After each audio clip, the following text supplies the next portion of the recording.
Rahim. I'm Dr. Mohibullah Wazir, and we are describing the muscles of the plantar surface or sole of the foot.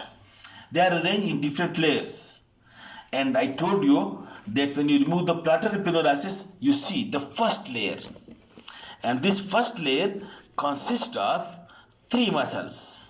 Look, one along the medial side, that is the abductor hallucis, and one along the lateral side, that is the abductor digiti minimi muscle, and you can see being covered by this thin white fascia. While in the center you can see the flexor digitorum brevis muscle, this one. These three muscles are lying in the first layer, and these muscles are being separated from one another by vertical septa from the plantar epidermolysis. One along the lateral side separates the digiti minimi from the flexor digitorum brevis, and one along over here in the medial border attached to the first metatarsal separates the abductor hallucis from the flexor digitorum brevis. Now look over here please again. This is the plantar surface and this is the calcaneum. And calcaneum is having two tubercles over here, the medial tubercle and lateral tubercle. Now the flexor digitorum brevis, this muscle, look, flexor digitorum brevis muscle, it originates from the medial tubercle of the calcaneum and from the deep surface of this plantar epidermolysis. From the medial tubercle of calcaneum and from the deep surface of the plantar epidermolysis, and then this muscle passes distally and divides into four tendons for the lateral four toes to the second, third, fourth and fifth digit, and deep to it lies the tendon of flexor digitorum longus.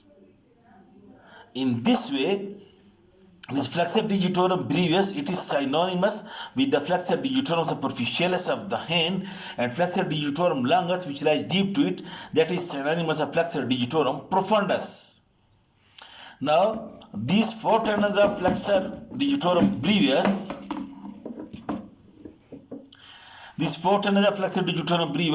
one passes each to the lateral four toes and lying upon the tendon of flexor digitorum longus. While passing distally, you can see that the tendon of flexor digitorum brevis, look, this one, it divides into two slips, and these two slips, look, when the tendon of flexor digitorum longus, it comes out of that. Look, this is the tendon of brevis and this is longus.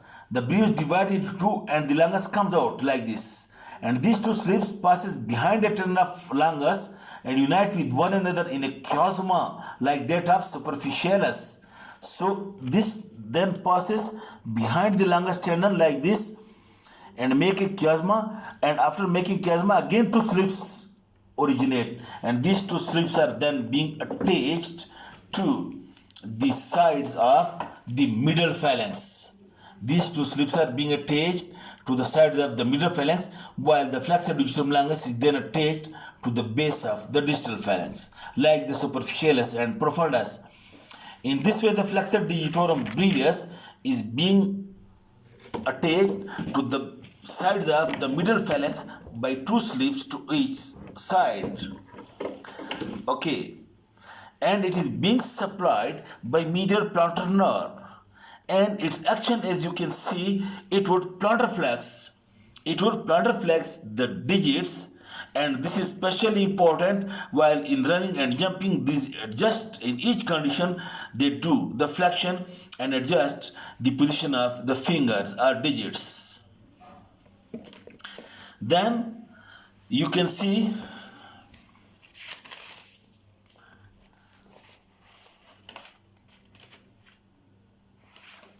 the abductor hallucis, look, this one, this again originates from the medial condyle of the calcaneum bone, from the medial condyle of the calcaneum bone, and also present over here is the flexor retinaculum. If you have studied, it originates from the medial condyle and flexor retinaculum, and then it passes distally, and the tunnel passes between these two sesamoid bone and is being attached to the base of the proximal phalanx.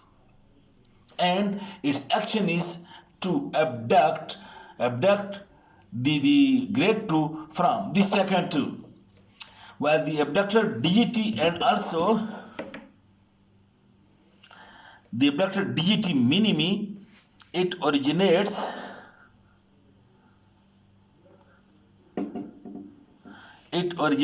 is minimi, it is small, but it originates from both the tubercles, medial and lateral, of the calcaneum. Now look, the abductor hallucis from the medial tubercle and from the flexor retinaculum.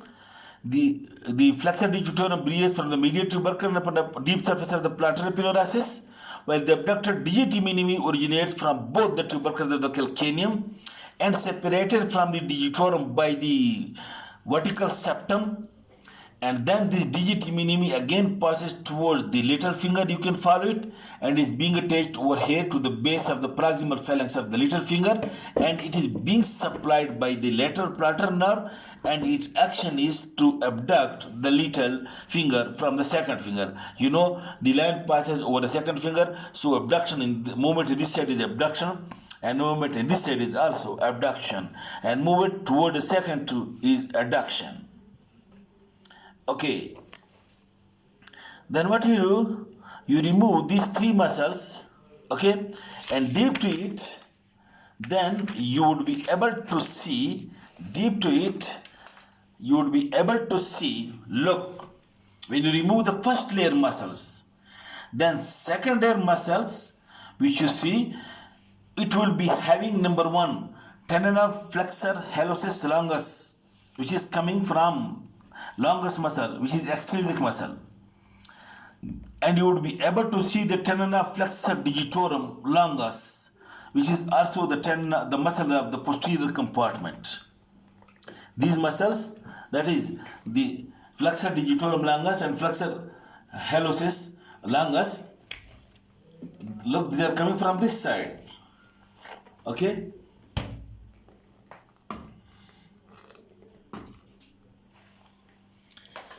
And so you see tendon of flexor hallucis longus, tendon of flexor digitorum longus, and over here you see one muscle which is being attached to the tendon of flexor digitorum longus, and that is flexor digitorum accessorius muscle. And then you would see originating from tendon of flexor digitorum longus like data flexor digitorum profundus or the lumbrical muscles. So the second layer consists of two muscles and two tendons of the long muscles, that is the flexor hallucis longus, and then the flexor digitorum longus, and then the flexor digitorum accessorius, and these lumbrical muscles. Now look, the tendon of flexor hallucis longus, which enters into the foot along the medial border like this, because it has to go toward the great two, big two, it passes over here, passes along the medial side into the foot, and you can see superficial to it crossing again from middle side is one tendon, which is the tendon of flexor digitorum longus. So look, this is the tendon of flexor hallucis longus, which enters into the foot, and along with it you can see these medial and lateral plantar nerves, which are also entering into the foot, and the tendon of flexor hallucis longus is then crossed superficially or inferiorly. That is foot.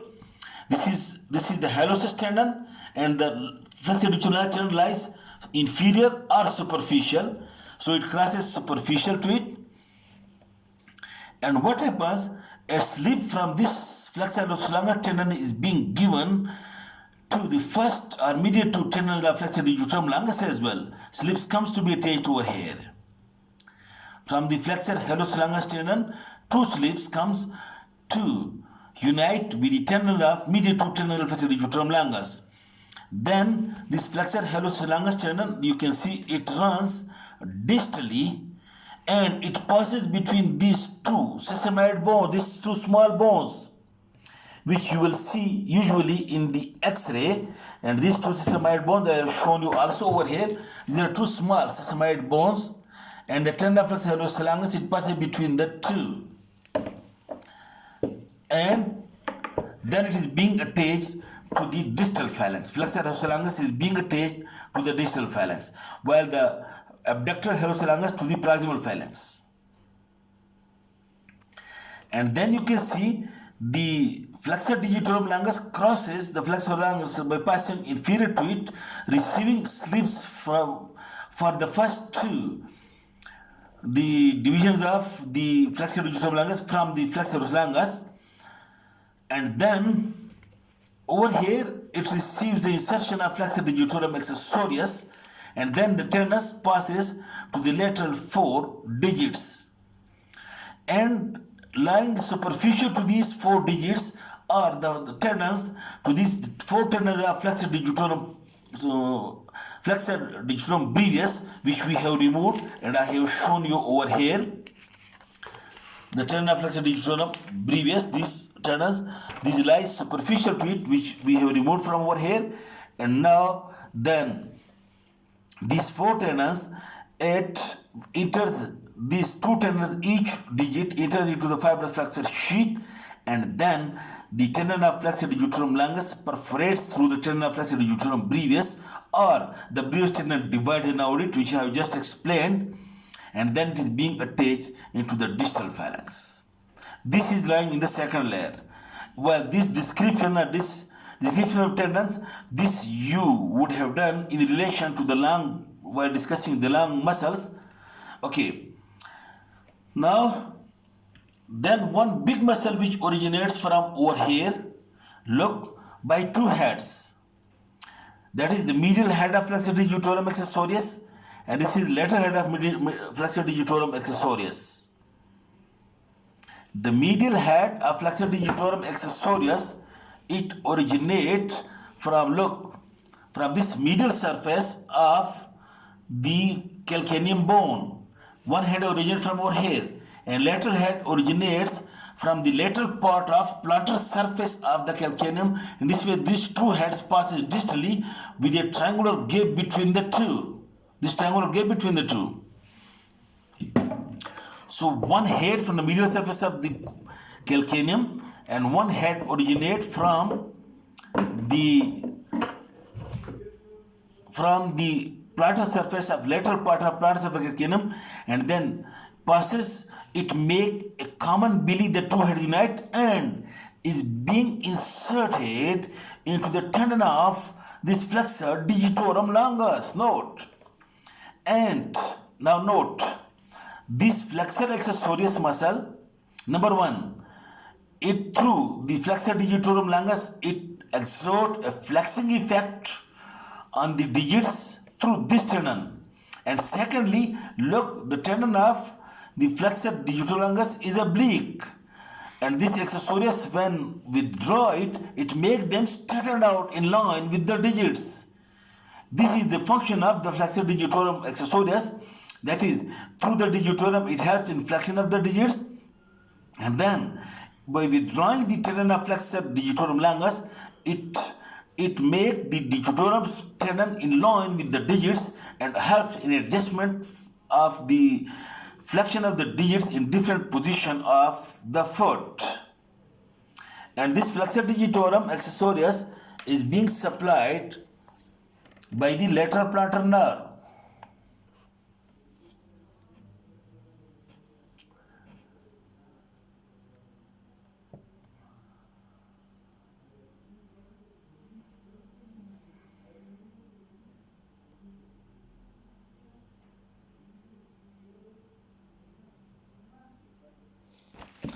Okay, so this accessorius muscle is again more for adjustment of the foot in any position of the ankle joint or in any position of the foot. Then I told you that like flexor digitorum profundus, originating from the tendons of flexor digitorum longus or the lumbrical muscles.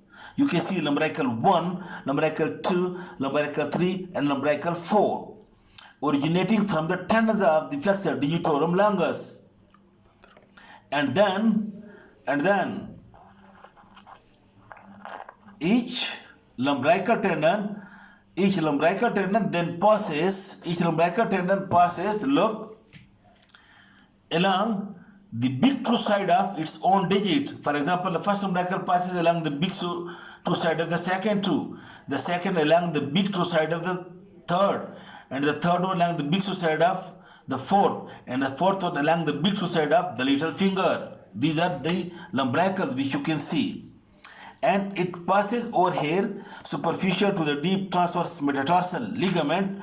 It comes like this, big true side, and comes down to the dorsum of the hand and over here, dorsum of the foot, and over here each lumbrical is being inserted into the dorsal digital expansion. And in this way, these lumbricals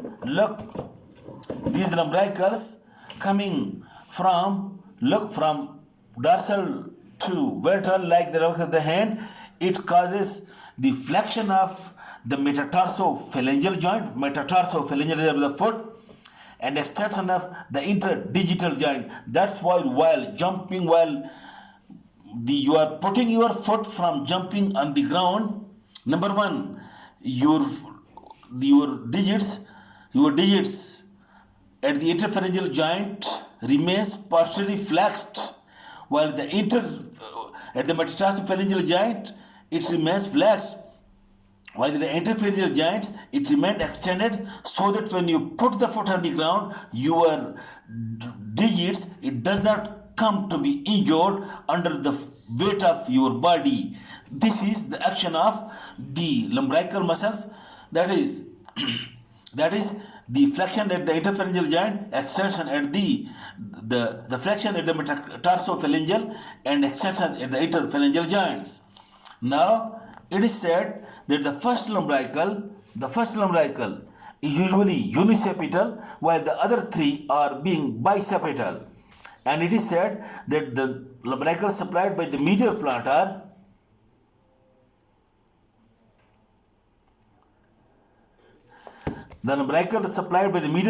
is uniseptal, whereas the lumbricals later three supplied by the lateral plantar, they are biseptal. Okay, in this way the second layer consists of the flexor hallucis longus, the flexor digitorum longus, flexor accessorius, and the 4 lumbricals. Okay, the third and the fourth layer we will do in the next lecture.